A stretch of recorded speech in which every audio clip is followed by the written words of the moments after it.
Le signe des images. On dit qu'une fonction peut être positive ou négative. Donc, une variable peut prendre des valeurs positives ou des valeurs négatives. Donc, c'est pour ça qu'on va parler du signe des images. Ben, on a dit tantôt que l'image, c'était Y. Donc, on va regarder les valeurs de Y. À quel moment les valeurs vont être positives ou négatives. Sauf qu'il faut faire attention à notre définition. Une fonction positive, donc ce qu'on cherche, c'est un intervalle pour la variable X. C'est pour ça que je prends mon code de couleur jaune, sur lequel les valeurs de la variable dépendante, donc les valeurs de Y, sont positives. Puis ma fonction va être négative. Donc, on va regarder pour un intervalle pour la variable X sur lequel les valeurs de la variable dépendante, donc la variable Y, sont négatives. Donc, moi, j'ai découpé mon graphique en deux parties. Je sais que si je me situe au-dessus de l'axe des X, mes valeurs en Y vont être positives. Puis si je me situe en dessous de l'axe des Y, mes valeurs de Y seraient négatives. Donc, si je mettais tous les coupes sur ce que j'ai mis en bleu, j'aurais des Y positifs. Puis si je mettais des couples XY sur tout ce que j'ai mis en rouge, j'aurais des valeurs en Y qui seraient négatives. Si vous êtes sur l'axe, ça rentre autant dans positif que dans négatif. On ne commence pas à jouer avec la définition strictement positive ou strictement négative. Donc, une fois que j'ai séparé mon graphique en deux parties, donc ce qui est en bleu, tout ce qui est au-dessus ou sur l'axe des X correspond à ma définition de fonction positive. Ce qui me reste à faire, c'est aller lire sur l'axe des X. Fait que le premier point que j'ai mis en bleu, je descends sur l'axe des X, je vais voir à quelle valeur ça correspond, mais c'est moins 11. Le dernier point où j'ai mis du bleu, il était en rose sur votre graphique, mais je ne pouvais pas mettre les deux couleurs, bien, je suis à moins 8. Fait que pour des X qui vont de moins 11 à moins 8, j'ai ma définition de fonction positive. Sauf que j'en ai mis un autre bout en bleu, donc union, parce que j'ai un autre intervalle sur lequel ma fonction est positive. Donc, à partir de quel moment, ben, quand x vaut 1, peu importe ce qui se passe entre le début et la fin, pas grave. On ne commence pas à le faire en deux parties parce que ça monte puis parce que ça descend, on ferait deux intervalles. Non, j'ai commencé à mettre du bleu quand x vaut 1, j'ai arrêté quand x vaut 5. Ben, pour des x qui vont de 1 à 5, ma fonction, elle est positive. Négative, ben, c'est le reste du graphique. Donc, tout ce que j'ai mis en rouge, c'est quand j'ai commencé à mettre du rouge. Donc, je vais lire sur mon axe des X, ben, c'est quand X valait moins 8, je reste en rouge, jusqu'ici, c'est quand j'ai terminé, c'est quand X vaut 1. Fait que pour des X qui vont de moins 8 à 1, ma fonction est négative. J'en ai un autre bout, donc union. C'est quand j'ai recommencé à mettre du rouge, ben, quand X vaut 5. Et quand j'ai terminé, on fait attention. C'est oui, ça descend, mais n'oubliez pas que ce qu'on fait, on prend le point, puis on le ramène sur l'axe des X. Donc, je suis dans le positif à une valeur que je ne connais pas.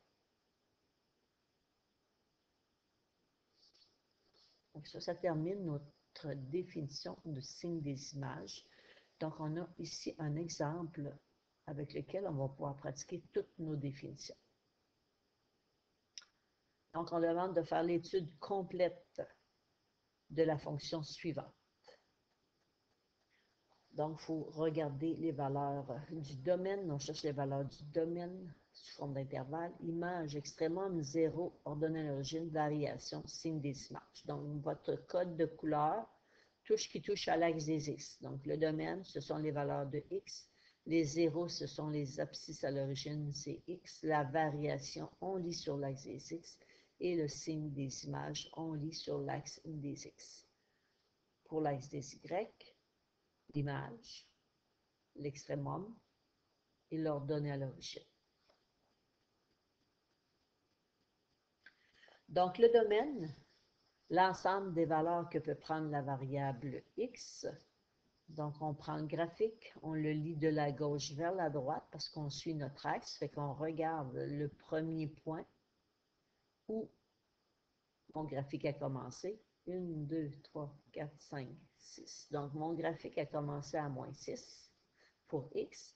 Il s'est terminé ici parce que j'ai un point fermé. Ça veut dire que ça ne continue pas. 1, 2, 3, 4.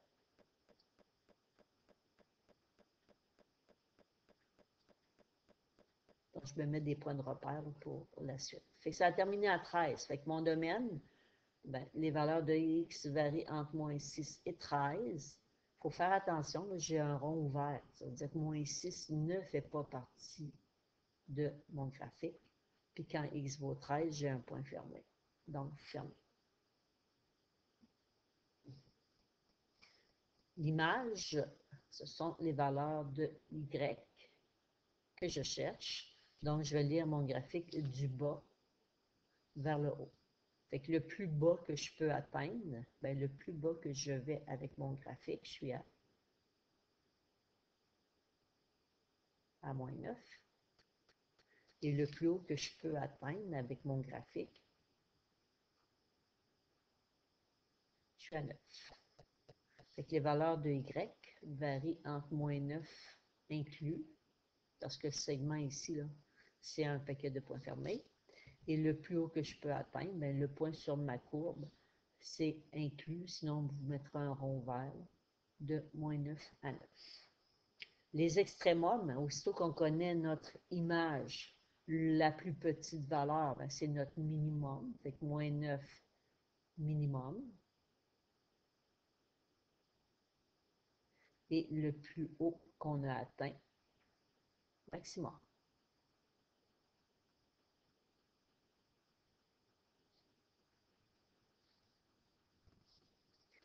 Les zéros de la fonction, ce sont les abscisses à l'origine, ce sont les valeurs de x quand y vaut 0. Donc, on regarde tous les points de rencontre de la courbe avec l'axe des x. Fait que j'en ai 1, 2, 3 points. Fait qu'à 1, à 5 et à 9. Donc, j'ai 3, 0 pour ma fonction ou 3 abscisses à l'origine, qui est la même chose.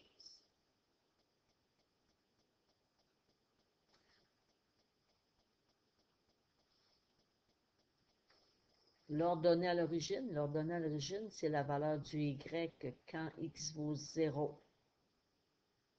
Encore, on regarde notre graphique, à quel endroit le graphique touche à l'axe des y. Ben, quand je touche à l'axe des y avec mon graphique, on est à la hauteur 7. Fait que l'ordonnée à l'origine, c'est 7.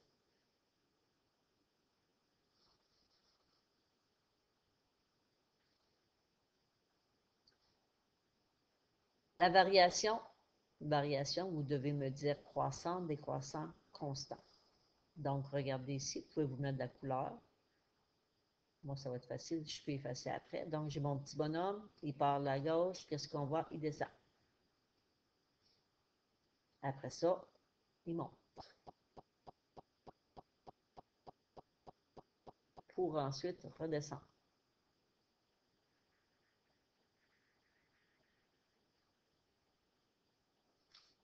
Ensuite, il est stable, donc c'est constant.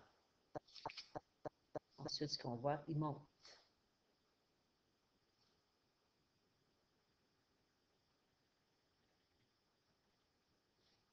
Rendu ici, il descend.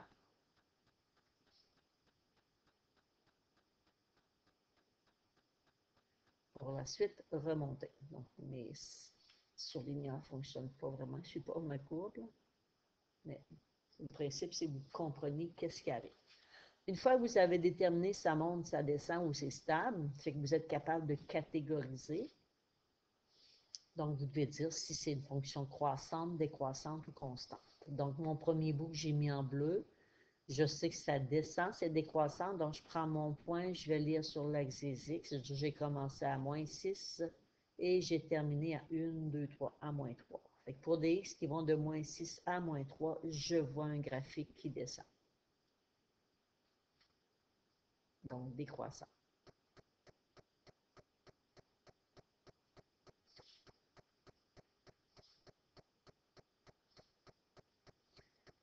Après ce que je vois, j'ai mis en vert, ça monte. Donc, j'ai commencé à x valait moins 3. J'ai arrêté ici. Il faut faire attention, on n'est pas sur l'axe des y. On ramène le point sur l'axe des x à moins 1. Pour des x qui vont de moins 3 à moins 1, ce que je vois, c'est un graphique qui monte. C'est croissant de moins 3 à moins 1. À partir d'ici, ça descend. Donc, j'ai commencé quand le x valait moins 1. J'ai terminé de descendre. Je prends mon point, je l'amène sur l'axe des x. Donc, la valeur qui correspond à la fin de ma descente, c'est 2. Fait que pour des x qui vont de moins 3 jusqu'à 2, c'est décroissant. Donc, je vais faire union parce que j'en ai déjà un intervalle.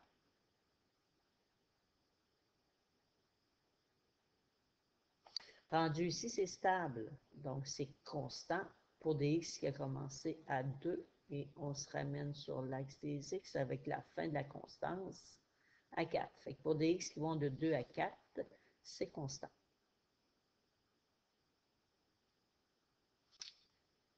Après, ça remonte. Mon x valait 4 quand j'ai commencé à remonter et ça s'est terminé à 7.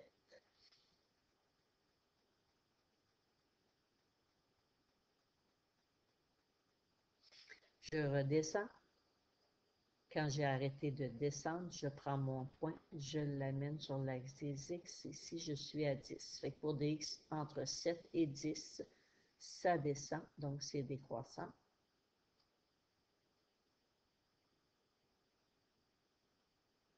Et rendu ici, c'est croissant. Donc, j'ai commencé quand x valait 10 et j'ai terminé quand x valait 13. Fait union 10 à 13.